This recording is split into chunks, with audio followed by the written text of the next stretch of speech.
This is a sober living, so technically there is no medical provided. I interview each and every person that comes through. I try to get as much background from the individual himself, as much background from any family member or significant other, so I can get a full picture. Because everybody is completely unique and different. So the more I know about them coming in, the more I can kind of anticipate mood changes, certain behaviors, certain attitudes.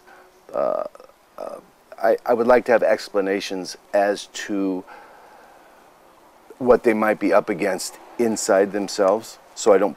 In sober living, what we wanted to come up with was kind of a step-down version, not from treatment, but from a recovery house, which means there are certain criteria that must be met, perhaps meeting requirements, testing requirements, cleaning up after yourself, attending house meetings, attending 12-step meetings in the house, being civil, being cordial, being decent, being accountable.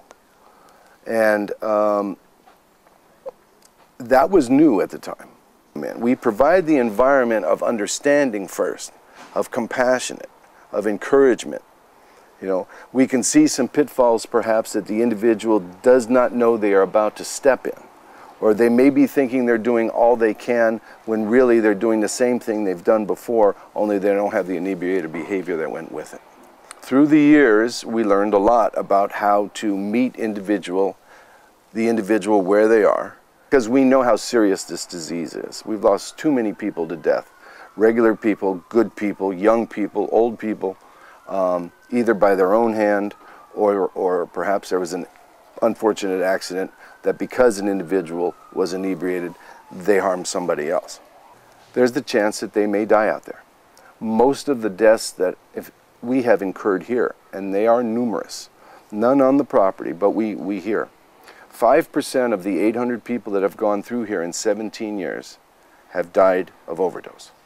In the recovery methodology and the clientele themselves. 10 years ago, if you walked on this facility, the average age of this co-ed facility was 32 years old. The average stay was 10 to 14 months. They made it their home. They were very serious about that recovery. They shared, they lived a more transparent life when they were here. They participated more. They had more to lose. They felt that the timer on their party days, if you will, was up, and they needed to take life more seriously before they were out of time. Today, the average clientele, up until 6 months ago when I changed, my average clientele was 22 years old. They wanted to be out of here in a month. The parents were willing to, they were controlling their parents, and they were controlling what they were going to do and what rewards they were going to get for being here. Hence, I have to tell you the failure rate was about 98%. They did not stay sober, and as soon as they left, they did not stay sober. And there's a couple reasons for that. Number one is the cost of treatment has gone up exponentially. The amount that insurance will cover has gone down in an equal amount.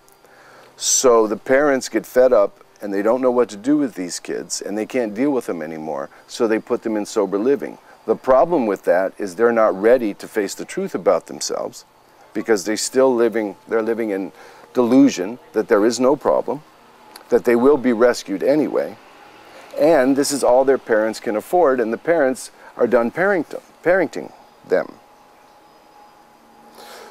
So what we have done is we decided to go male only, 25 years and up, and build a real community of camaraderie, brotherhood, like-minded individuals that can support each other, because gender-specific does have its advantages. Age groups, similar age groups, do have their advantages. And their life experience at that point, be they a father that has been expelled from home with a child there, professionals who could lose their career that they've been working for their whole lives. By the time these individuals come into this house, it's a much more serious event, and they take it more serious. It doesn't mean that you don't have your occasional relapse. which we don't toss somebody out for relapsing. We study each individual's past performance here, what happened, we bring it up to the rest of the men, and in 99.9% of the time, they're allowed to stay and continue. Well, first of all, I would advise any client that we have to concentrate on staying abstinence-free for the time being. Now, abstinence-free is not recovery. It's the price of admission.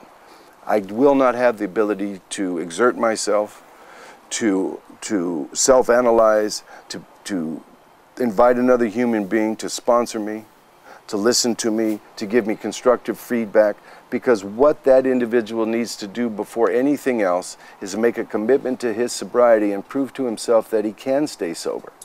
At that point, it might be time to approach your significant other and present not perhaps every single detail, because you don't want to harm innocent people, but tell them the truth about what you're struggling with, because they don't even know when they first come in. Every treatment center, be it Skid Row, the Mission, or the most expensive one you find, has the ability to help a certain type of individual.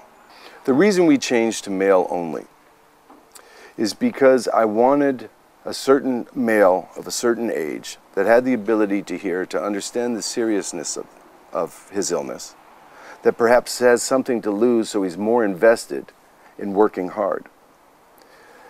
What I started to see in the nature of the business was that most sober livings would be a catch-all for anybody who could pay a bed. And they're very unprepared to hit a sober living because they're not really coming out of treatment anymore because they can't afford treatment. Remember, treatment would be, sober living would be a lower cost alternative to recovery. Many people realize they have a problem, go to Alcoholics Anonymous, live at home, and continue to work. The type of people we get realize they have a problem. Maybe they've been to treatment 2 or 3 times before, but not necessarily so. And when they come here, they know what they need to do. So when you're with like-minded people, like-minded individuals, you have a say in what's going on.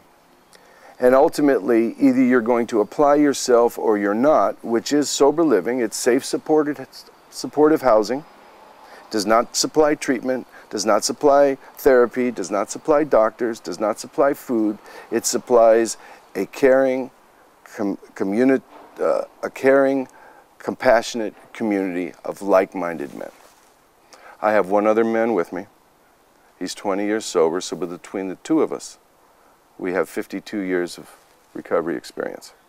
We have 5 houses, a total of 15 men maximum. We have single rooms. 50% of our rooms are private rooms, and the other 50% are double occupancy. There's a lot of elbow room, there's a lot of space.